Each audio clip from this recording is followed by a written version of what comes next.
sampai sekarang dari pagi ngomongin hal-hal yang serius, luar biasa. Eh, kita akan melanjutkan sesi terakhir program Simposium Maju Kena Mundur Kena Jakarta Biennale 2015 dengan menghadirkan pembicara Hafiz Rancajale dan Profesor Goh Beng Lan. Perlu saya perkenalkan pertama dulu bahwa Hafiz Rancajale adalah salah satu pendiri ruangrupa bersama dengan beberapa teman-temannya yang lain, termasuk Ritmi, Ade, terus Roni, dan siapa lagi, Hafiz? Oki, terus Mbak Ita. Terus 2003 Hafiz bersama dengan beberapa teman-teman dari Institut Ilmu Sosial dan Ilmu Politik memulai sebuah kolektif yang bernama Forum Lenteng yang sampai sekarang masih ada lebih 10 tahun usianya. Hafiz sendiri adalah seorang seniman, sekolah di Institut Kesenian Jakarta, desain. Oh, seni murni, protes dia, seni murni katanya. Forum Lenteng yang dia dirikan bersama teman-teman dari SIP juga sudah menyelenggarakan beberapa event yang beberapa tahun terakhir terus terlaksana, misalnya International Experiment and Documentary Film Festival, Archipel, dan juga program Aku Masa dengan juga program visual jalanan dan beberapa program-program riset seperti misalnya Halaman Papua dan beberapa proyek lainnya. Sebagai seniman, Hafiz berpameran di sejumlah event baik di Indonesia maupun di luar. Pembicara kedua kita adalah Prof. Goh Beng Lan. Prof. Goh Beng biasa disebut dengan Bu Beng Lan, pengajar di Departemen Southeast Asian Studies National University of Singapore dengan bidang urban anthropology, etnografi, ethnicity, identitas agama, seni rupa, politik dan estetika, kebudayaan modern, serta sejarah intelektual dan produksi pengetahuan di Asia Tenggara. Saat ini Bu Beng Lan sedang telah dan sementara dan akan terus melanjutkan risetnya di bidang politik dan praktek seni kontemporer di Asia Tenggara serta sejarah intelektual di Asia Tenggara. Ada sejumlah tulisan tentunya sebagai scholar yang telah dihasilkan oleh Bu Beng Lan di berbagai jurnal baik di Singapura maupun di sejumlah tempat di universitas di Eropa dan Amerika. Salah satu buku yang ditulis oleh Bu Beng Lan pada tahun 2002 adalah Modern Dreams, an Inquiry to Power, Cultural Production and Cityscape in Contemporary Urban Penang, Malaysia, diterbitkan oleh Cornell University di pantai timur Amerika. Saya kira untuk mempercepat waktu, Bu Beng Lan dan Hafiz akan berbicara mengenai cultural activism, bagaimana kemudian seni dipakai sebagai media bagi kegiatan aktivisme dan juga sebaliknya, bagaimana aktivisme dipakai oleh praktek seni. Ada sejumlah buku sebetulnya yang menarik mengenai ini, salah satunya adalah sebuah buku yang pernah diterbitkan oleh After All yang judulnya yang sangat menohok praktek aktivisme kultural dengan judul Body Seat Art, bahwa apakah praktek seni, apakah praktek misalnya dengan mengambil contoh strain kali itu bisa disebut seni tidak, atau misalnya yang dilakukan oleh praktek art lab di ruangrupa misalnya, itu disebut seni tidak. Nah, untuk menjawab pertanyaan-pertanyaan ini, Hafiz dan Bu Beng Lan akan memberikan beberapa poin-poin yang saya kira patut didiskusikan setelah presentasi mereka, dan silakan Hafiz.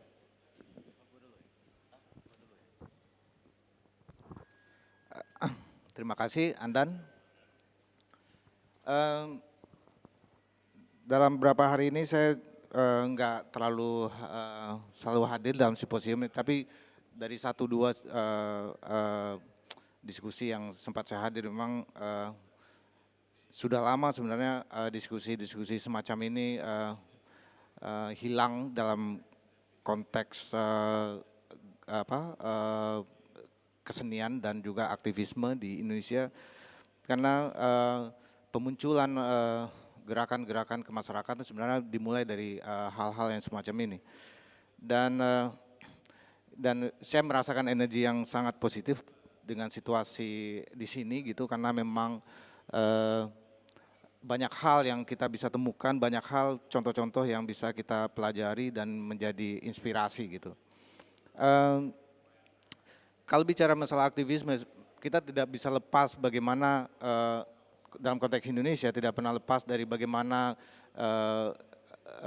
situasi sebelum 1998, itu bagaimana posisi para aktivis, dan terus tadi telah disinggung oleh Andan dalam pertanyaannya kepada Enin, bagaimana pilihan-pilihan para aktivis ketika rejim otoritarian masih hadir di sini, dan itu saya kira juga masuk kepada bagaimana kawan-kawan aktivis NGO dan juga aktivis seni yang punya sesuatu, kalau istilah saya itu punya musuh vertikal gitu yang jelas, itu bahwa musuh utama mereka adalah Soeharto atau rejim yang jelas posisinya, dan ini yang memang yang membentuk karakter dari para aktivis sebelum 98, bagaimana hal-hal yang berkaitan dengan lingkungan hidup, hal-hal yang berkaitan dengan isu HAM, bagaimana berkaitan dengan isu feminisme dan sebagainya, selalu dihubungkan dengan bagaimana rejim militerisme menerapkan atau merepresi civil society. Tentu ketika terjadi perubahan 98, ini menjadi berbeda karena ada iklim perubahan. Kita tidak menyebutkan bahwa demokrasi yang sudah direnggut oleh para aktivis, para mahasiswa, gerakan mahasiswa tahun 98 itu telah berhasil merubah bagaimana membangun keterlibatan masyarakat dalam sebuah perubahan. Tapi buat kalangan aktivis, saya merasa ketika saya berteman dengan bicara dengan berbagai kalangan, ada satu hal yang hilang gitu.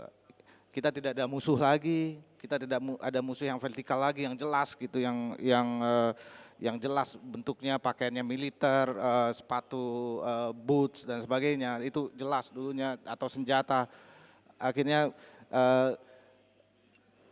musuhnya jadi berubah jadi parang, jadi represi yang dari kelompok-kelompok konservatif dan sebagainya. Generasi yang para aktivis yang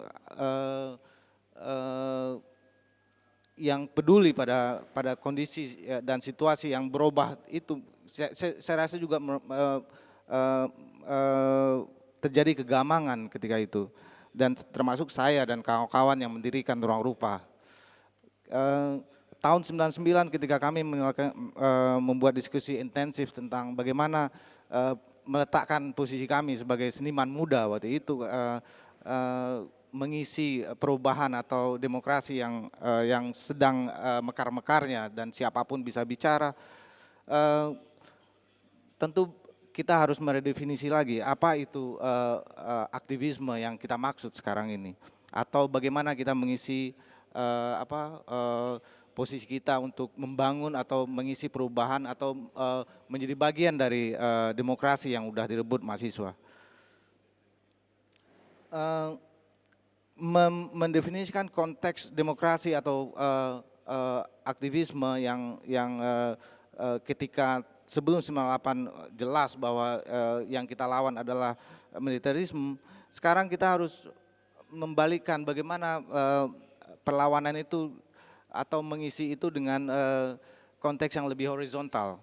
Kita tidak tahu bahwa orang di sebelah kita atau tetangga kita juga yang bisa mensensor apa yang kita lakukan. Terus kemudian kita tidak tahu bagaimana tiba-tiba kita menjadi salah satu korban dari represi yang dilakukan oleh kelompok-kelompok fundamental. Jadi kemudian inisiatif untuk membuka ruang dan dalam situasi yang baru berubah itu adalah salah satu solusinya. Membuka ruang yang terbuka, yang memberikan kesempatan siapapun atau kelompok manapun untuk bisa berbagi pengalaman atau sharing.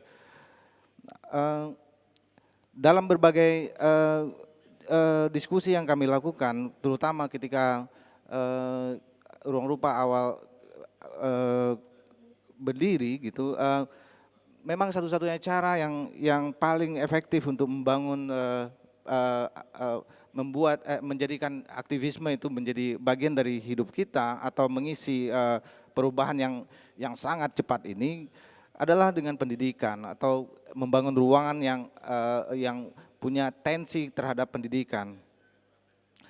Ini adalah satu strategi yang buat kami menjadi isu penting gitu.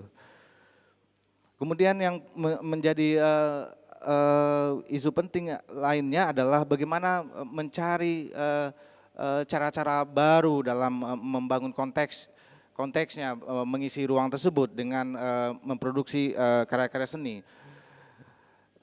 Memproduksi karya-karya seni yang kami maksud ketika itu adalah memproduksi pengetahuan, jadi bukan memproduksi benda-benda seni.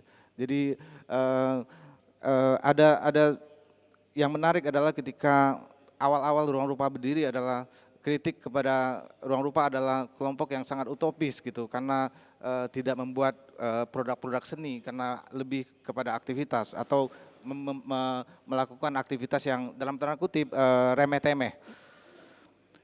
Dan yang kedua adalah kesadaran terhadap media massa.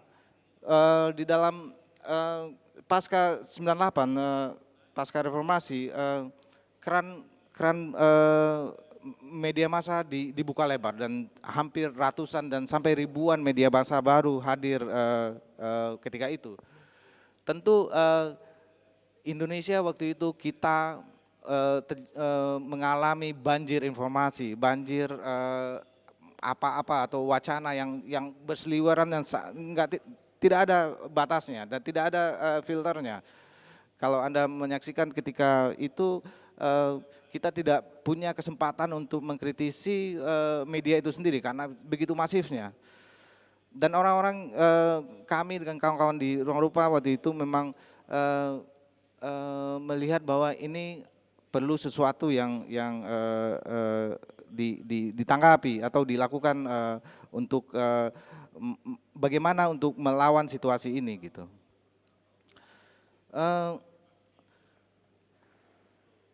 Salah satu caranya adalah membuka pertemuan dan membuka perkawanan atau pertemanan dengan berbagai kalangan. Maka itu tidak salah. Dari awal ruangrupa berdiri, kita membangun jaringan yang sangat cukup luas dengan berbagai kalangan, terutama anak-anak muda, karena potensi itulah yang kami sasar duluan, karena membayangkan bagaimana sebuah perubahan itu tidak akan terjadi dengan seketika. Kemudian yang salah satu strategi lain adalah membuka pusat-pusat media atau media center. Pada tahun 2003, saya dan kawan-kawan berinisiatif untuk menghadirkan sebuah festival namanya Oke Video Festival. Sebenarnya kehadiran ini benar-benar sebuah spekulasi terhadap bagaimana situasi bermedia dan situasi teknologi media itu telah menyusupi sampai tingkat level yang paling intim gitu di rumah-rumah. Dan ketika Oke Video dihadirkan adalah bagaimana mendorong penggunaan teknologi media ini menjadi tool criticism.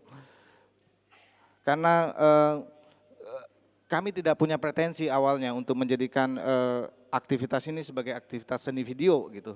Tapi memang dengan sengaja ini adalah memprovokasi situasi banjir media massa tadi. Selain itu adalah kerja berikutnya adalah membuka pusat, seperti yang saya bilang, membuka pusat-pusat media yang diinisiasi oleh berbagai kelompok. Salah satunya teman-teman dari Forum Lenteng membuat aktivitas bekerjasama dengan komunitas lokal dan mengajak mereka untuk membangun media center di berbagai daerah. Karena bagi kami hanya dengan itulah membuka peluang untuk sharing pengetahuan dan mengkritisi konteks masyarakat lokalnya dan menjadikan itu sebagai aktivitas yang berdimensi criticism dan activism. Dan sampai saat ini yang dilakukan Forum Lenteng sudah hampir lebih 12 media center yang sudah didirikan semenjak tahun 2008, dan menurut saya ini cukup dalam konteks lokal ini cukup punya dampak yang cukup signifikan, karena kelompok-kelompok ini menjadi bagian dari sebuah perubahan yang ada di tingkat lokal. Berikutnya adalah yang kami lakukan adalah bagaimana membangun platform-platform sebanyak-banyaknya, platform terbuka gitu. Seperti yang tadi diintroduce oleh Andan, bahwa selain membuat video, saya dan kawan-kawan juga mendirikan ada Arkipel, ada Aku Masa, dan berbagai aktivitas yang memang open to public. Karena dengan membuka platform-platform baru inilah kita mencoba mengaktifasi kemungkinan bahasa, kemungkinan ekspresi, kemungkinan kritisisme yang konteksnya sangat berbeda di setiap situasi. Dan salah satu momentum yang menurut saya hasil dari bagaimana platform itu bekerja sekarang adalah bagaimana respon publik atau respon berbagai komunitas di Indonesia atau terutama di Jawa dan Jakarta melihat Jakarta Biennale. Jakarta Biennale 2013 kebetulan saya menjadi kurator dan artistic directornya.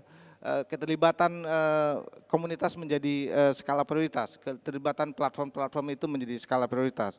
Dia menjadi sebuah platform besar dari sejumlah platform-platform untuk mengaktifasi, mengamplifying isu tentang sosial politik dan kebudayaan kontemporer. Dan itu juga yang menarik dari apa yang saya lihat sekarang ketika Jakarta Biennale 2015, Charles dan 6 kurator muda membuka peluang keterlibatan platform-platform tersebut. Jadi bagi saya ini masih jauh, masih banyak, karena berbagai perubahan, berbagai definisi, berbagai interpretasi terhadap sejarah yang dalam konteks Indonesia masih perlu kerja keras. Nah, ada satu hal yang menarik dari diskusi kemarin yang disampaikan oleh lecture yang disampaikan oleh Himmat Farid tentang meredefinisi lagi apa itu nation, apa itu komunitas, dan menurut saya satu hal yang paling penting adalah bagaimana memproduksi sebanyak-banyaknya kebenaran untuk mengoreksi sejarah kita sendiri. Terima kasih. Terima kasih Hafiz atas pembukaannya.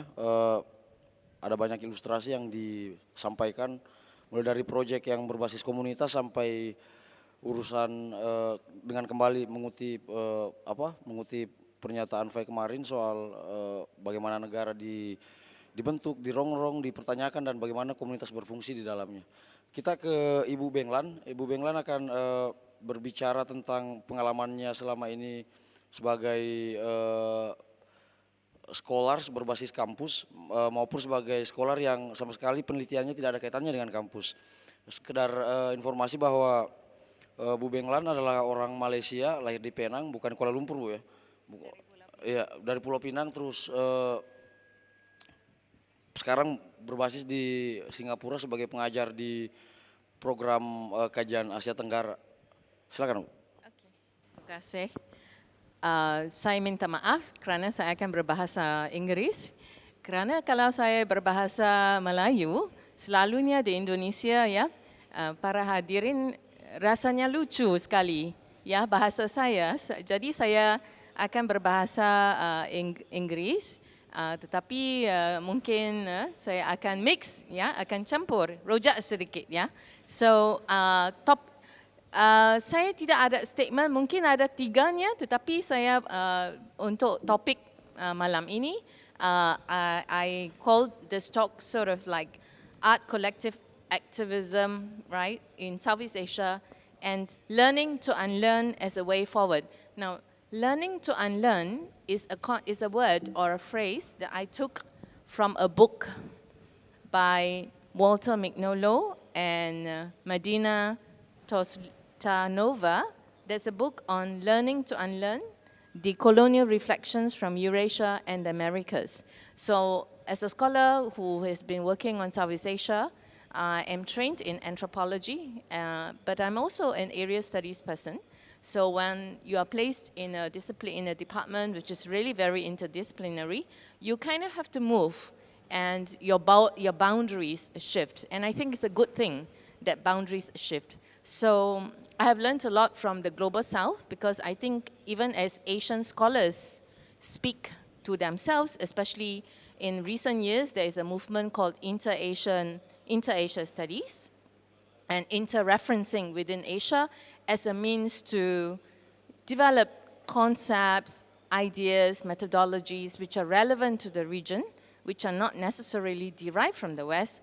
There's a movement, and there's an intellectual, there are many, many theoretical debates on Asia as method, on inter-referencing. So instead of just always shadow boxing with the West, scholars working on Asia have looked at a way in which one looks at circulation of ideas, circulation of histories in the region as a way to develop common experiences and therefore common concepts, which may differ, which of course are connected with the West, but in many ways differ. So while this is important, I also think it is very important for us to look beyond Asia as well. Now, this is where I come from. Now, my talk really is about the crisis of critique, of criticism, which you artists are really engaged in, supposedly engaged artists. So I think we all know that the world we live in is in a crisis. And the crisis really revolves around what are the alternatives for the future? What are the alternatives of good life? Because all the models that we know have come under, I suppose, great tension and great contestation, whether it's the model of liberalism, whether it is a religious way forward, as religion as an answer to the chaos and the problems that we see today, or whether it's Marxism or socialism or the revival or new versions of it. I think all these models of so-called, of the future are under crisis. Now, how does that affect Southeast Asia? And this is what I would like to talk about.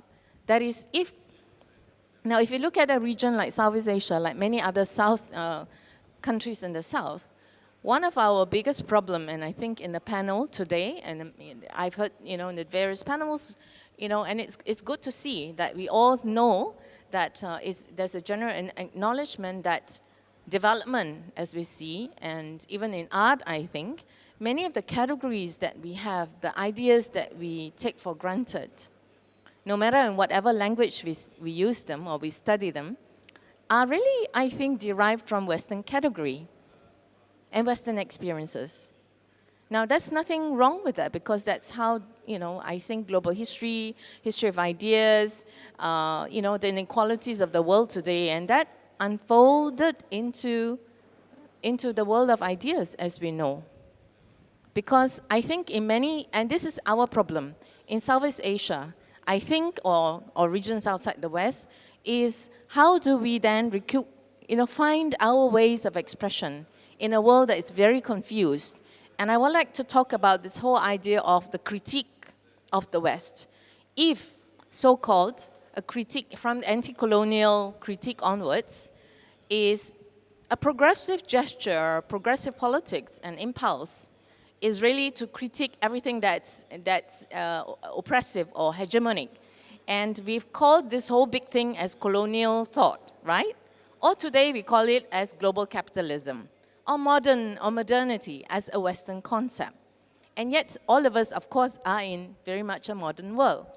Now, the critique of the West from a progressive discourse, if you come, and I think we all know that, in today's era in particular, I think it began very much from the 80s onward, that the critique of the West or critique of domination has become very confused because it is also usurped or appropriated by both the state and also by conservative forces. And just now, I forgot his name, but he mentioned about the fear of collective, right?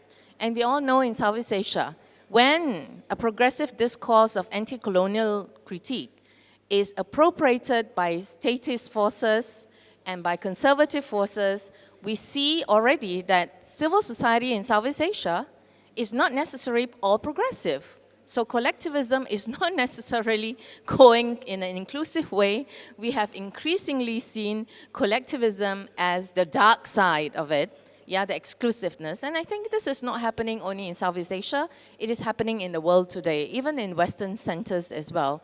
So really, the politics of the left and the right, the progressive and the conservative, I think can be very, very confused.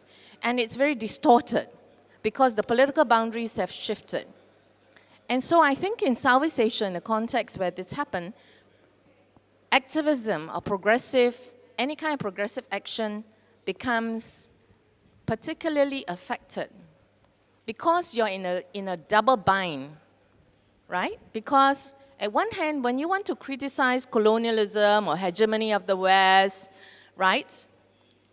In the local level, the state or conservative forces can have a knee-jerk reaction and accuse you of being a proxy of the West, right? At another level, when you're speaking to this at an international audience, because of the complicity of an anti-Western discourse that's been appropriated by the state and by conservative forces, and a lot of them are in forms of extreme religious, ethno-religious kind of ideologies, you are sometimes also mistaken as to be speaking on behalf of this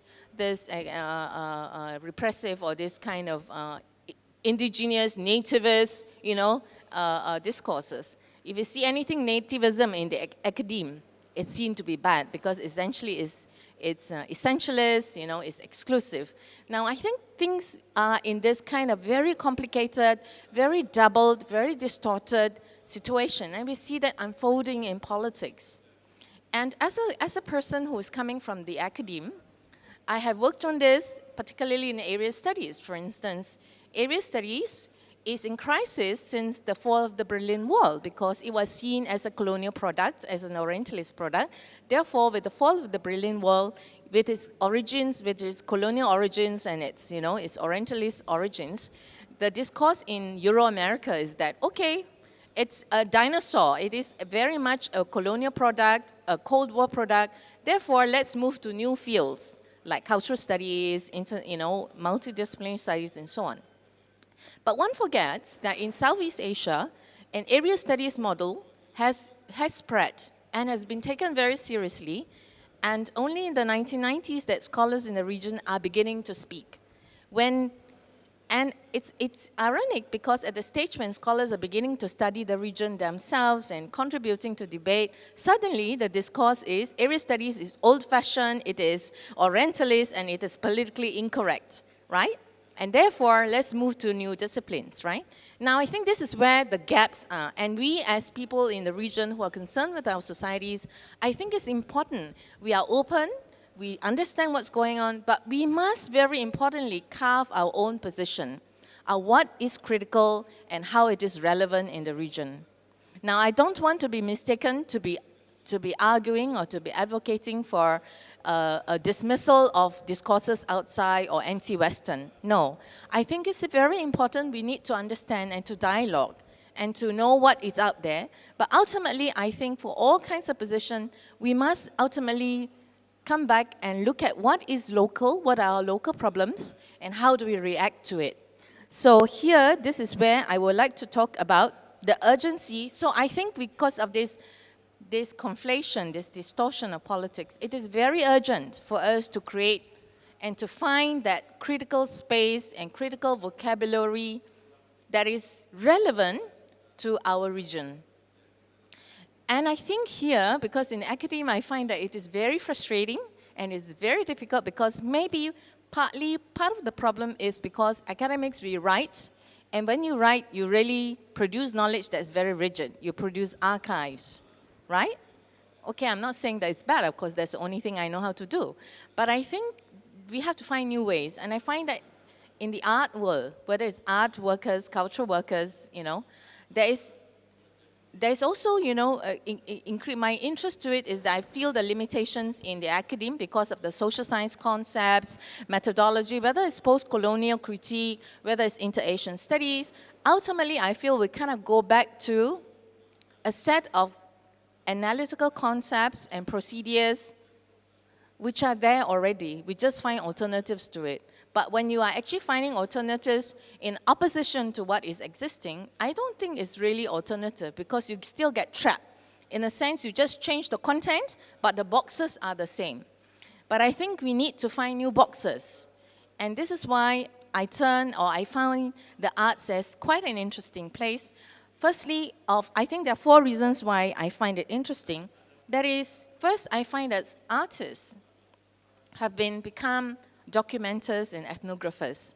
You've been working at societies, you've been documenting, looking at histories, right? And second, I think there's also, of course, your savviness with the digital world, the ability to have your forum Lenteng and all that, right? And I think, thirdly, it is also, very importantly, your transcultural, your transnational, your transmodern outlooks. This is an example. You all come together from all parts of the world. It is a Jakarta Biennale. The theme is very much local, looking at it. But at the same time, there's all this wonderful interaction. And I think this is very important because once you are stuck with the kind of ideological positions of progressive ideologies that come from, let's say, the Euro-American experience, you get locked into boxes, you know, and you get locked into walls. Sometimes I think for me as a person working on Southeast Asia, I was so mesmerized by post-colonial critique. But when I started working in Singapore, I realized that, my God, post-colonial critique, first, what's happening in the politics in the region is that you get stuck because, you know, of the doubleness that I was talking about. On the other hand, it's also true that I find that, you know, post-colonial critique at one level is also inadequate because, you know, there's also an inadequacy to trying to grasp what is local. And therefore, I think it is very important for us now. I think the borders are really very open. And the way forward really is for all of us to really find our ways, whether it is artists, whether it's scholars, right? But very importantly, I think of course, we should not go back to find what is local and romanticize about it. But I think what we see all the artists just now in the last panel is so inspiring because really, at the end of the day, we must keep our eyesight or our targets very clear. That is, at the end of the day, I think we need to know what is actually critical, what is actually progressive. And I think the progressive ethic remains universal, right? But we need to understand how it is used or how it takes shape locally. Now, I think what is progressive is, for me, all kinds of freedom from oppression, from discrimination, from inequalities. But I think it's also to have freedom for what is the good life. For many of our Southeast Asian countries, despite the rhetoric of our governments of being ASEAN, that there's an ASEAN way, right? We will not fight, we will not conflict with each other because we will bermusyawarah, right? Yes, yeah, bermusyawarah, yeah, we will, there's this Asian way where we don't, you don't poke into each other's issues and all that. But I think that's merely rhetorical, right? Because at the end of the day, if you look at it, all the things that look at the dam project, what is that? That is but modernity right in front of our face. Development is the only way forward. But what are the other options? And I think this is where the art groups, art collectives, okay? Now this is also a peril, huh? As I said, collective can become also dark side of it, right? But I think we have to keep our eyesight and our targets very clear of what is progressive and what is critical. And I think partly, apart from freedom from domination, it is also about options available. What is options today? What's happiness measured by? Today it seems to be measured by accumulation. Success seems to be measured by competitiveness and meritocracy, right? And well-being seems to be measured by production, right? By being more productive, right? Now it's hard to fight these kind of values, right? Because if you fight it, it's hard because it's everywhere, I think, in all aspects, whatever careers you're in. But is that the only way? Are these values part and parcel of why you find alienation, you find what's going on in the world where people are frustrated? And I think this is where we, in the region, we have to figure out what are our angers, what are our fears, what are our desires, and we need to actually find ways to articulate them, because if we can't, then you get all the confusion. Either people think that, you have this knee-jerk reaction against the West and one can become thoroughly fascist and conservative, right? Or one says, okay, the activism problem is either you say secularism is the way forward because of the religious problem, right? But if we go secularism as the way forward, it also alienates the kind of religiosity that's part and parcel of the region, right? And I think the search forward is, what is diversity? Multiculturalism. What is the role of religion in society today? Is this the version of what we are seeing today that's happening in the Southeast Asia, where conservatism, extremism, exclusionism, ethno-religious bigotries are becoming more and more stronger? They are becoming stronger. I think even in Indonesia, in Malaysia, it is. I will show you some examples later on, but clearly there are problems, right? So what is our way forward? I think these are the very pressing. I don't have the answers, but I think these are the very important things where we need to actually find out for ourselves where our societies, where we come from, how have things come to where we are. And I have 3 statements, if they are. That is, we need to always focus, I think, for activism. We need to always focus on local problems. We should not be swayed and seduced by big, fancy vocabularies. I know I was too, and I know if you go to Gramedia, you'll find all the translations of Foucault, Lacan, Derrida, and everything. Yes, we should read them, but we should not be blind to think that that is the way for us, because those vocabularies that they develop, those critical frameworks, those issues they have, are very much relevant to the Western experience. Our experience, I'm not saying we are totally different. I think the world is interconnected, modernity is everywhere, but I think there are peculiar sets of problems that come, being a latecomer of modernity and progress. In 5 years, things can change, like it will take 100 years in the West, but in here, the cities can change overnight. You live in Jakarta, do you recognize it now? The kind of lateness to modernity can have all kinds of very contorted, so I think these are the peculiarities that we need to understand. Even the peculiarity of progressive politics, as I said, the double layeredness, the distortions and all that, we need to be able to express it. And I think with Western critical categories, they are useful, but they are not adequate. And we need to actually tambah or maybe minus, I don't know, but we have to work out what is relevant for us. Now the second, as many people have said, I think we need to look back at our histories And this is not a nostalgic or a essentialist look or a primordialist look as if our history is untainted by the West. No, but to look at how come we have come to where we are. Why is it we look at religion today in terms of all forms of difference? And when we talk about religion, it is always about defining what is different from the other, whether it's in clothes, in food, in whatever. When did this happen? When was religion not about self-knowledge and about knowledge in general, right?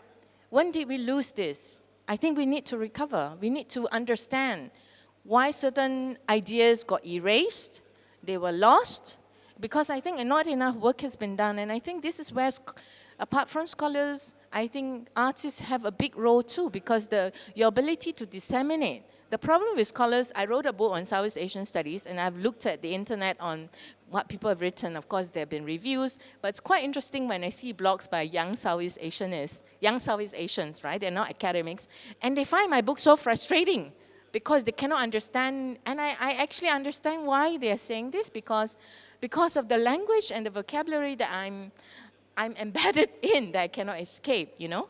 And this is why I think the interactive knowledge that artists engage in, you don't archive knowledge in a way, the way, you know, and I think at the end of the day, was it Dance or somebody said that the world is so complicated, a way forward is to make things simple. Maybe that's actually very, very important. How do we make things simple, clear, when the world really is very complicated and every position seems to be inevitably very complex to be simplified, right?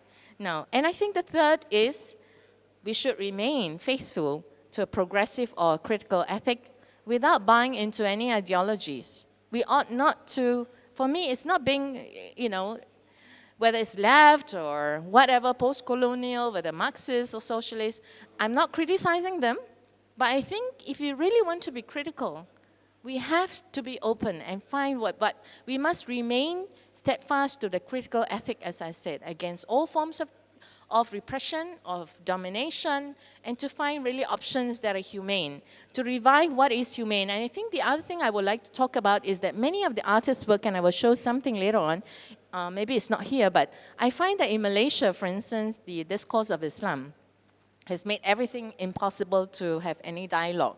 You cannot have interfaith because it is an affront to Islam. You cannot talk, so where do we go? But and if you fight this at the formal level in terms of at the political front, right? If you have political parties or even at the public forums, you can't fight because there's no third space. And I think very importantly, this is where artists can, with their parody, with their funny ways of taking, you know, looking at religion. It's so funny sometimes. For instance, in Malaysia, the pig, which is a very proscribed animal, right? In fact, in Malaysia, the word pig in Malay is babi, but we no longer use the local Malay word. We use the Arab word, that is khinzir, as if it's become a bit more sanctioned, right? So, because it's Arabized, so we can utter this word, that it's so dirty and defiled. And then you find that many artists, particularly Muslim artists, have used the pig as a beautiful figure, that pigs look after their babies, unlike human beings who throw their babies in latrines, you know, and all that. So I find this is actually, it's for me, I think it's very liberating, and in a way you create a way where you can engage in a highly bifurcated space where no dialogue is possible. In places which are locked, you have to find a third way, right? And I think this is what I mean by the third critique. So I will end by, Farid, can I start from the first one? So I will show you just what's going on in terms of what the artists in Malaysia are doing in terms of collective work, just by pictures. So if you see the Bersih movement, so I'm just going to show here, it is actually a way to show that art does matter and does affect people, because this is a woman who was in Malaysia, there's a Bersih movement. It's like this, Bersih means clean. It is about fighting for clean politics, clean election, and people wear yellow, right? In South Asia, you have also the bifurcation, you see the yellow shirt and the red shirt. In Malaysia, in Thailand, in a Buddhist country, you still have the Deton. They cannot fight, you know. So I'm saying about this very difficult, distorted politics, and both sides insist they are progressive and that they are the best for the future. They are democratic. So democracy is, every side is claiming they are democratic. So what do you do in such a situation? So here, this is Auntie Bresset. She's become the icon of this Bresset. I cannot remember, it's the second Bresset or something. So she was picked up by the internet media, and then she said, oh, she came because even though she's, retired and she's much older, she came and she participated because she has been going to the arts activities in KL because she followed her daughter to live in KL, and she was exposed because of the arts. Can I have the next one? We can just go on. Now, these are many of the things that artists have been doing. In the 1989, there was, a mass arrest and all that. Artists formed a group called Artists Proactive, very similar. It's like in English, actually, it's proactive. Artists and political protests, when we had a former prime minister was seen to be sleeping on his job. Artists led a delegation, and they brought a very beautiful pillow, embroidered pillow they delivered it to his office, right? So artists in support of opposition candidates. We can go on to the next slide. You have all kinds of collective groups that have been emerging. They sometimes have no place, but they move around. Sometimes they manage to rent, to have a place, and it's become like both atelier and both rent.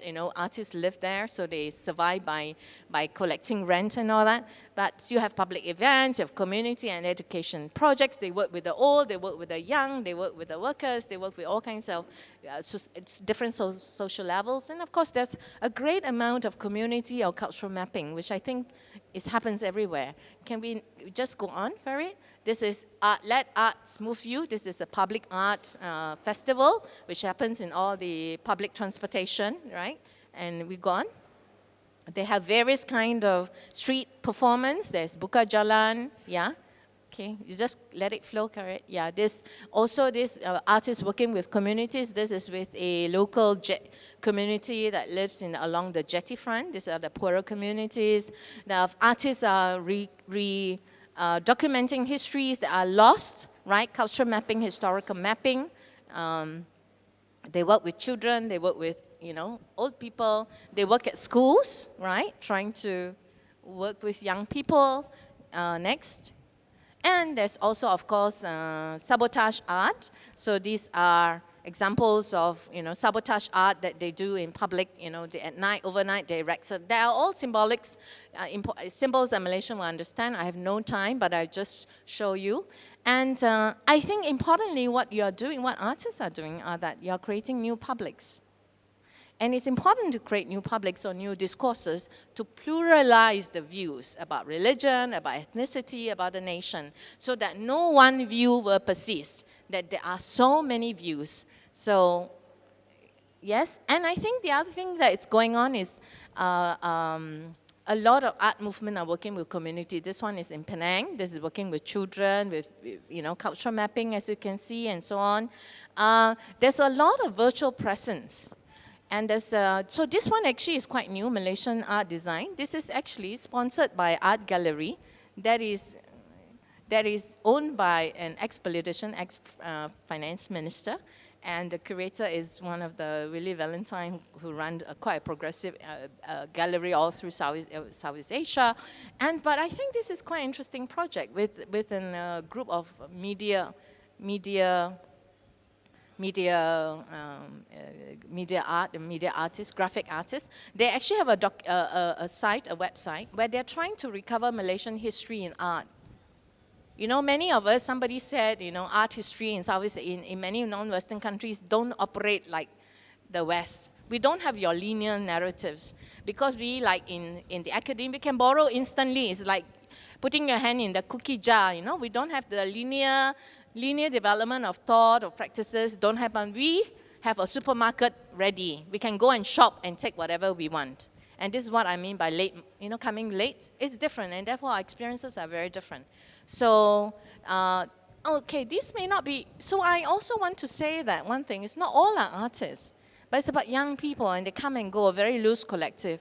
I've called them free radicals, because I don't know what to call them. Because they are not really in the usual collective where they have one political ideology. No, they come and go, they join, and they are really like free radicals, in the body, white scientific free radicals, right? They are like molecules that create havoc, right? So yeah, all these are alternatives, you know. This is Anak Harapan Malaysia. These are all alternatives to the kind of racist, exclusivist, you know, conservative discourses that are so rampant in Malaysian society today. So these are all alternatives, yeah. So last, I want to show, okay, we go on there. I think it's also very interesting. This is something maybe I can get ideas from you guys, which, can we show the next slide? Okay, this is actually, it's no longer functioning. It used to be called, it's like a blog, you know, WordPress, right? Bodoland in the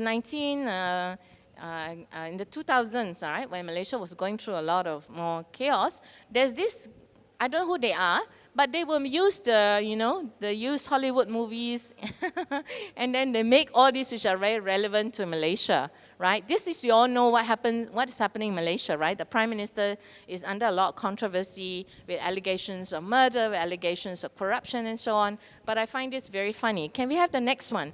There's a whole series, every time something happens in Malaysia, there will be this kind of graphics that you appear, you know? Now, this Borderland, can we go back to Borderland? This is what I found, but you can no longer find the website because it's been, yeah, Borderland. Borderland means stupid land. Stupid land. In Malaysia, under, was it under Mahathir? It said Malaysia boleh. It becomes a boleh land, means that we can. Everything is we can. Literally can, C-A-N, okay? So there's a punch to it. Instead of we can, boleh land, B-O-L-E-H, it becomes bodoh land, means stupid land, right? So we go next to this group of artists, or graphic artists, I don't know who they are. It says, we are a team of satirist graphic artists with too much time on our hands. We come from different parts of the world, but we share the same passion and common interests. You too can be part of our growing team, who hail from Australia to Africa to so on and so forth. So they are like the sabotage arts, but in the media, in the virtual world, right? Next one, I think recently also, this Hollywood, we all talk about popular media, you know, capitalism and so on. Of course, we all have to survive too, but despite with media and all that, right, popular culture, but sometimes, you know, you see the Guy Fawkes mask has become now a symbol. In the Malaysian Bersih movement, you find it, right? Next one, I think more recently, the Mockingjay sign. So you don't know what it is, right? It's now associated with kind of resistance, right? But it came from a Hollywood movie, which is supposedly to be this hegemonic Hollywood, you know, pop culture, fantasy land. But I think all kinds of very interesting things are happening in the world. So with that, I think I end. Thank you. Thank you, Bu Beng Lan. Ada banyak hal yang disampaikan Bu Beng Lan. Mulai dari persoalan kolektif dan juga mempertanyakan yang progresif itu seperti apa, terus ada banyak hal dengan mengambil beberapa contoh dari Malaysia, praktek seni kontemporer tentunya. Kita akan membuka sesi diskusi. Mungkin ada pertanyaan atau tanggapan, atau mungkin juga ingin menambahkan apa yang tidak sempat disampaikan oleh Hafiz dan Bu Beng Lan mengenai art and activism sore ini. Ada? Jika tidak ada, saya rasa perlu kita langsung menunjuk aja. Di sini ada banyak usual suspect. Be prepared. Oke. Hi, I really like your idea about creating new knowledge and vocabulary.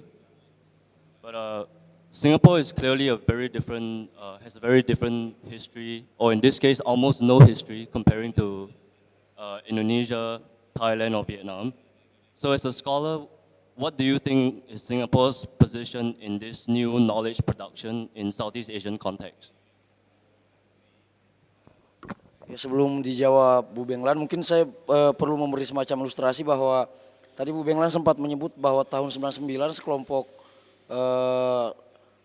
sekolah berbasis kampus dari berbagai negara, Indonesia, Singapura, Malaysia, dan juga Taiwan memulai apa yang disebut dengan Inter-Asia Cultural Studies, salah satu publikasi yang bisa mendukung gerakan ini adalah sebuah buku yang ditulis oleh Kwang Sin berjudul Asia as Method Toward the Imperialization. Saya kira pertanyaan dari, maaf, siapa dari mana? Wayne. Dari Singapore. Oh, from Singapore. Oh, Yeah. okay. You're from the country. Yeah. It's supposed to you. It's yeah. It's supposed to you who answer this. I think no. I think it's a very complex situation in Singapore, right? And sometimes you feel, are there other Singaporeans here? And Singapore is a very fascinating place in many ways. Sometimes I think it's, but again, it can be very, very interesting because the arts has become very, something which the state has really put effort in and supported because of this whole idea of Renaissance city to make it, I think most big cities in the world have to use art as part of that, and Singapore is using it. But in many ways, ironically, many radical art that are being shown in Singapore, right? So it's also quite interesting. So Singapore sure has its problems. Okay, I will not mention them, but we all know the constraints. But Singapore has a lot of facilities and resources also. So a lot can be done too. And there are also unintended consequences. I think like the art world is very active. They have a first Southeast Asian gallery. Where in the region can you find a Southeast Asian gallery? All galleries in the region are nationalists. There's something good about thinking about the region, beyond the nation. And only in Singapore they can do it. But I'm not saying that they do it with the virtues or with whatever. I'm sure they want to put themselves in the world. But never mind, that's also beneficial to the region. There is now a gallery on Southeast Asian art. So, that this is what I mean by the ironies. So I think we can no longer be so fast to judge, but we should try still to make judgment. But, yeah, maybe Hafiz might want to say something.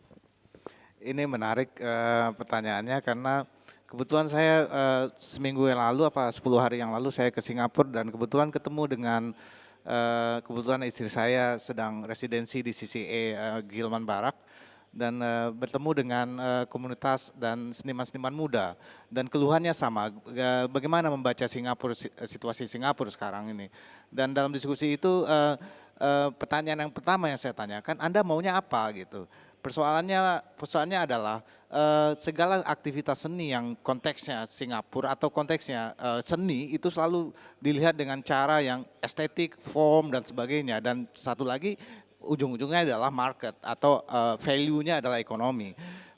Menarik adalah dalam pertemuan saya dengan orang-orang kawan-kawan di Singapura itu, bertemu dengan berapa orang, Charles Lim, terus dengan Oh Sun Yen, dengan Liu Wen, terus ini menarik karena sejarah Singapura sendiri sebenarnya ada kelompok-kelompok seniman yang seperti di Artist Village itu yang punya criticism yang sangat progresif menurut saya, tapi dia tidak dapat diakomodasi dalam konteks perubahan. Karena dia menjadi hanya sebagai sejarah estetik. Saya melihat video-video yang dibuat oleh Oh Sun Yen tentang seri sejarah seni rupa dan sejarah seni di Singapura. Menurut saya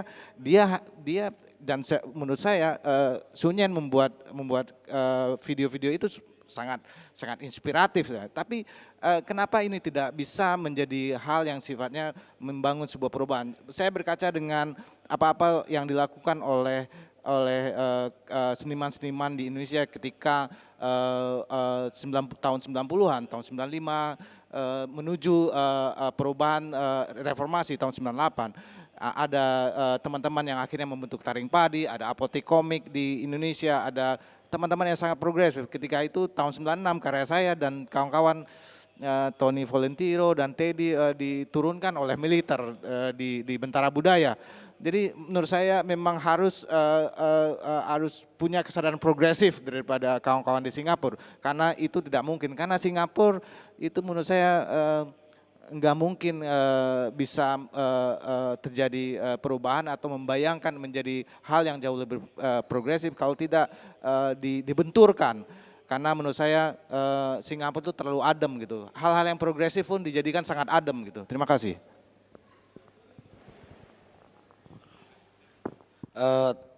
Terima kasih. Ada yang mau menanggapi pertanyaan provokatif dan jawaban yang jauh lebih provokatif ini? We have David here. David Teh. You want to say something? David I've never met him. Yeah. Oh, that's Yeah. I don't really know where to begin, Andan. First, on the question of Singapore's role in the region, I think I'd come back to some of the values that Beng Lan was rehearsing. I think that I would agree with the call for a certain localism.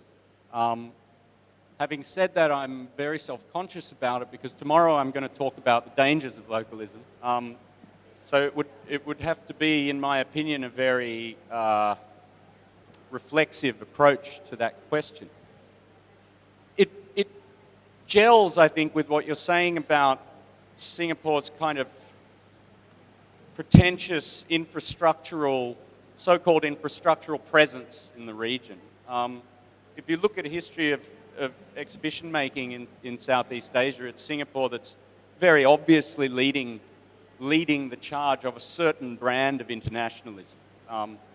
That regionalism, as it's now being expressed in the opening of the ginormous mothership formerly known as Naga, but due to Christian fundamentalism now called the National Gallery of Singapore, that is one of the most parochial forms of exhibition making that Southeast Asia has so far coughed up. So I think we have to engage with that. Like you say, their intentions are perhaps not always worthy ones. I think we have to take that regional narrative with a grain of salt. As for, I think Hafiz obviously has a long-standing engagement with art in Singapore. All I can add, I suppose, is my own impression of this problem, and I think it's a very critical problem in Singapore contemporary art. The generation to which you referred, Hafiz, have really been stellar performers. They're kind of superstars. They all benefited from a very particular moment in the policy transformation of contemporary art in Singapore. It was the moment basically when access to money for postgraduate art studies became very easy, right? So to the list you've already started with Charles, Sun Yan, obviously Lee Wen is in a different kind of category here, but Charles, Sun Yan, Ming Wong, Heman Chong, these people have all done very, very well out there. But I had a conversation recently, I think it was yesterday, about this, what distinguishes them from other artists. And I think one thing you can say about all of those artists and their work, which distinguishes them very starkly from younger artists, and I think this is a problem that is looming that we will have to tackle, is risk. Now, all of those artists that you've mentioned and that I've mentioned have been playing a game with the state, biting the hand that feeds, right? It's a very legible game, and it's as legible to the bureaucrats as it is to the rest of us. And it's been very successful, one has to say, for both sides. Nevertheless, those artists, I think, still insist upon continuing that.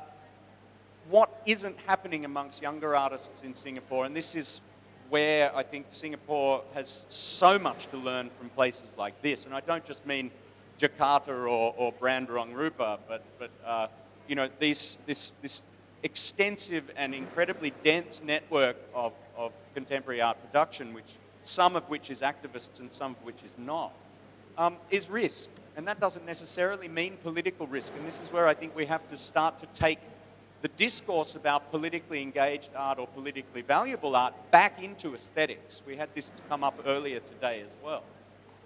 The risks that an artist needs to take or has a responsibility to take are not simply political risks vis-a-vis the nation state.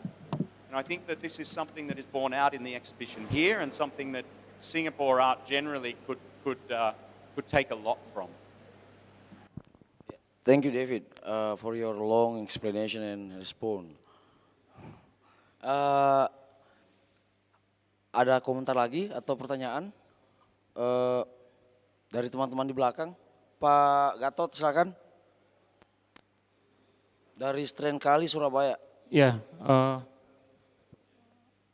saya memahami bahwa seni rupa global itu ada semacam kemiripan-kemiripan. Jadi ada bahasa yang sama menurut saya ketika seni itu dibuat, diciptakan dengan materi, misalnya materi bahannya, misalnya dari bambu, dia membentuk semacam piramida, mungkin di Eropa sana dia buat, di Indonesia juga ada yang membuat seperti itu. Mungkin konsepnya, terus judul, bentuknya mungkin beda. Nah, intinya bahwa menurut saya ada satu tanda-tanda peradaban soal seni rupa, itu kelihatannya sudah apa ya, sama gitu. Cuman cara pandang kita menikmati itu menurut satu persepsi. Apakah dia bisa nggak memahami sebuah konsep dari sebuah seni rupa itu sendiri. Gitu. Misalnya tadi saya sedang survei, itu ada semacam kemiripan-kemiripan yang pernah dibuat oleh lokasi-lokasi lain. Gitu. Misalnya Strain Kali dibuat kolaborasi dengan Belanda. Tapi tadi saya lihat juga ada di pinggir sungai juga bereksplorasi soal materi-materi soal sungai misalnya. Jadi menurut saya apa yang dipermasalahkan persoalan-persoalan seni rupa, apakah ini akan menjadi satu perkembangan atau memang harus hidup atau mandek gitu. Ini pertanyaan-pertanyaan saya. Gitu. Jadi saya kira seni rupa memiliki peradaban dan tanda-tanda yang di zaman itu sendiri. Mungkin agak sulit untuk menerjemahkan bahasa saya. Sorry. Gitu. Makasih Pak Gatot atas pertanyaannya. Hafiz mau jawab? Silakan. Ya, sebenarnya kalau merujuk kepada perkembangan seni rupa atau produksi visual dari tahun 2000, sebenarnya kalau dalam konteks Indonesia sendiri, mungkin Mas Enin bisa menjelaskan lebih jauh bagaimana perkembangannya dari tahun 90-an. Saya kira kalau saya pribadi itu saya harus memberikan batas gitu antara pasca 98 dan tahun 90-an, karena pasca 98 ada semacam posisi yang menurut saya agak berbeda, bagaimana seniman itu bekerja bukan hanya lagi bicara dalam konteks estetikanya, tapi form dan sebagainya, tapi bagaimana mengkontekskannya gitu, mengkontekskannya dengan situasi tempat mereka bekerja gitu. Dan ini menarik karena dia mendapatkan posisinya, karena tahun 90 sebelum 98 posisi itu sangat sulit gitu. Banyak seniman-seniman yang punya kekhawatiran gitu karena harus berhadapan dengan penguasa zaman itu. Jadi kalau melihat estetika sekarang, kalau menurut Pak Gatot tadi ada kesamaan mungkin saja betul, karena memang pengetahuan visual anak-anak sekarang, teman-teman generasi tahun 2000-an saya kira udah sangat masif dan sangat ini dengan pengetahuan internet dan sebagainya. Dan yang paling penting adalah kesamaan itu dia tidak hanya sebagai sama, tapi dia berbeda karena dia konteksnya. Kedua, kalau merujuk kepada apa yang disinggung oleh David tadi, saya ingin bicara konteks ini karena atau konteks Singapura misalnya tadi salah satu contoh. Ini menarik karena pernah satu ketika saya sedang di Singapura bikin presentasi di substation. ada sebuah berita headline yang cukup ramai waktu itu bahwa ini bahasa yang sama dimanapun di dunia. Anak muda selalu berlaku yang sama sebenarnya. Headline waktu itu tentang bukan headline tentang seorang mahasiswa dipecat dari kampusnya karena membuat grafiti. Dia dipecat dari LaSalle karena hanya membuat tulisan di dekat perpustakaannya di tembok hanya mari kita berkarya atau dalam bahasa Inggrisnya let's work, make do art atau something. Jadi itu kan bahasa yang universal, tapi dalam konteks di Singapura dia ditendang dari kampusnya. Saya ingat banget nama anak itu namanya Sinlay ya, karena saya sempat ngobrol waktu itu. Jadi bahasa-bahasa ini memang konteks aktivisme dan atau secara estetika itu dia selalu dibaca dengan cara yang berbeda gitu. Di LaSalle walaupun itu kampus dia mengikuti aturan yang dipercaya di Singapura bahwa kampus itu harus bersih seperti mall dan sebagainya. Terima kasih. Ya, makasih Hafiz atas respon terhadap Pak Gatot. Saya kira ada beberapa teman-teman juga di sini ya yang menjadi baik sebagai pelaku, sebagai seniman maupun periset yang melakukan banyak perjalanan di sekitar Asia Tenggara. Judasu, you want to say something? Ya, Judasu dari Thailand. Ya. Thank you. I'm going to ask question. I really like your presentation, and I hope it could be longer. And three questions actually. First question was when we talk about art and activism, we usually come up with the word urgency. So and sometimes I have I'm wondering what and how we define the word urgency as well, because it could be different from I mean in everyone. So how you define the word urgency. And the second question maybe is just my exchange maybe for this picture. I was in Bangkok in that moment, and in this gesture, this salute, there is one comment from this kind of imitation of the movie that, and I would like to know what you think. There's a writer in The Guardian and he said that this kind of action and this kind of appropriation shows that how we lack of our own language, in order to, because we don't know how to invent a new language. Otherwise, we need to borrow something from pop culture. That's what his view. But I'm still thinking I'm not sure if I agree with him. But for the fact that we really need a new language, I think this is very relevant as well. I mean, in the activism in Thailand, and so the third question that how not to fall into when we talk about social change and we talk about production of knowledge and we talk about pluralism, but sometimes when it's become sets of knowledge or the system of archiving, it tends to be, it's become it's made by some authority anyway. So how not to fall into being like the act of being patronizing, or how not to be a new hegemony. That's my question. Okay. I think we can get answers from everyone too, because I think those are very good questions. And I suppose, yes, agency, what agency is, and I suppose my paper is talking about how complex it is for agency, right? Because it can be double-edged, and yet at the same time, in a very distorted and shifting, it's as if you're on shifting sand. So what is agency? And I think it's a question we need to reflect on, right? But is that agency, right? Yes, urgency. Urgency. Urgency. Ah, Yes, I see, okay.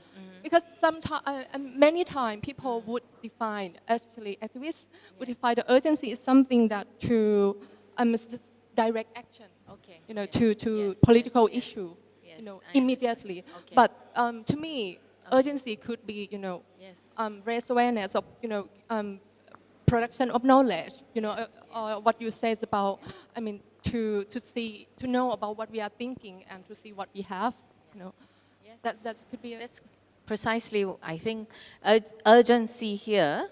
And I think it is not, for me, it's not the kind of revolution that's going to happen, like all the Brussels, that, you know, all the mass protests and all that. Yes, they are important, but they don't change things, because the next day, things remain the same.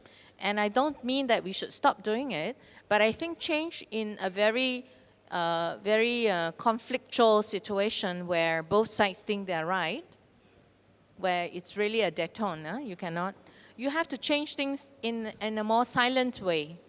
And you have to work at it, and I think this is what I mean, what the artists are working at, communities with young people, with old people, looking at, you know, sites and histories that people don't care about. And so it has to be slow, but it is a kind of a silent transformation. I don't know, is it going back to old kind of politics? In some ways, yes and no. A old kind of conscientization, maybe, but I think it's also different. So what are the alternatives? Yes, and I thank you for the response for this. I find it quite interesting. Maybe it's true that we don't have a language. I don't have the answer, but I think it's very complex to come up with what is our form of critique. We know, but you know, we all know what is wrong when somebody says something. You know, when injustice is done to you, you often feel it, right? But we cannot say it. Sometimes we cannot say it. Racism is not easy to, you can feel it, but it's very hard to express it, to say, oh, you know. Yeah, maybe something like that. And this is what I mean by the local wisdom. Just now, Etienne in the first panel, I thought he was grasping a lot of the kind of what comes out from the ground, you know. The kind of things that sometimes if we can easily miss, we take for granted, but it is the kind of, I don't know what to call it. Is it local wisdom, but not in an essentialist way? But it's a kind of a local response that's very apt, that's very appropriate that speaks to the context and breaks something, you know, and shows something. Sometimes even just reveal something that we don't see. Ya, saya kira memang sebuah perubahan atau apapun lah saya bilang, urgensinya tergantung kebutuhan dari masyarakat atau tempat dia aktivitas itu dilakukan. Urgensinya di situ saya kira. Karena menurut saya perubahan yang besar itu pasti dia menemukan momentumnya. Misalnya kalau di situasi Indonesia, tahun 97-98 adalah momentum yang ditemukan oleh para aktivis di Indonesia. Karena para aktivis di Indonesia misalnya dari tahun 80-an, 90-an, mereka tidak punya bayangan sebenarnya bagaimana meruntuhkan dominasi militerisme di Indonesia sebenarnya, kekuasaan Soeharto. Tapi momentum krisis tahun 97, 98 itu menjadi peak yang diambil oleh kawan-kawan ketika itu. Jadi kebutuhannya itu ada, dan saya kira semua revolusi dia menemukan momentumnya di Bolshevik dan sebagainya, ketika di Paris, Mei. Saya kira semuanya menemukan momentumnya. Saya kira revolusi gerakan yang kemarin dilakukan di Malaysia juga mencoba mencari momentumnya, ternyata nggak ada momentumnya, nggak dapat gitu momentumnya, dia hilang gitu. Dan juga ketika ada gerakan revolusi payung di Hong Kong dan kemudian di Taiwan bunga matahari, sunflower movement di Taiwan, saya kira dia tidak menemukan momentumnya karena dia akhirnya menjadi cuma peristiwa gitu, peristiwa. Tapi peristiwa juga cukup penting karena dia memberikan pengalaman kepada bahwa society bisa bicara, bahwa society punya power gitu untuk mendorong sesuatu perubahan. Jadi momen walaupun tidak terjadi perubahan seperti yang terjadi di Malaysia atau terjadi di Hong Kong atau di Taiwan, saya kira saya kira ini udah menjadi bagian dari dunia pembicaraan dalam konteks aktivisme dan perubahan. Misalnya saya sebulan yang lalu sempat menjadi panel diskusi di sisi TCAC di Taiwan. Pembicaraannya sama, bagaimana momentum itu kita bisa temukan. Caranya adalah menjaga terus bagaimana kesadaran aktivisme, kesadaran kritisisme itu terus hadir di kalangan seniman atau aktivis. Dia selalu berelasi. Jadi tidak mungkin momentum itu bisa di-create hanya dalam waktu setahun atau 2 tahun. Atau dia memang harus hadir betul pelan-pelan dan dia akan menemukan peak-nya satu ketika. Kita nggak tahu jawabannya kapan. Terima kasih. Saya kira apa yang disampaikan Hafiz sama persis dengan 3 poin yang tadi ditawarkan oleh Ibu Beng Lan. Terutama poin pertama yaitu mengenai focus on activism.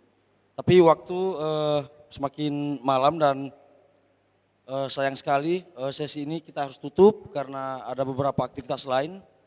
Namun terima kasih banyak kepada Bu Beng Lan yang sudah terbang jauh dari Penang ke sini dan juga kepada Hafiz dan juga kepada teman-teman yang hadir dan bertahan sampai sesi terakhir ini. Terima kasih kepada Idaman Andarus Mosoko penerjemah dan tim dan juga terima kasih kepada Farid Rakun mengawal acara ini. Tepuk tangan kepada Bu Beng Lan dan Hafiz dan juga kepada kita semua. Farid ada penyampaian? Besok mulai jam 1 tentang kali ini akhirnya kita ngomongin tentang seni, sejarah. Ya, seni dan sejarah. Akhirnya kita ngomongin setelah selama ini kita menghindari rada-rada ngomongin seni. Sampai besok jam 1 bukan jam setengah 11. Tomorrow 1 o'clock instead of 10:30. Start. Thank you very, very much. See you tomorrow.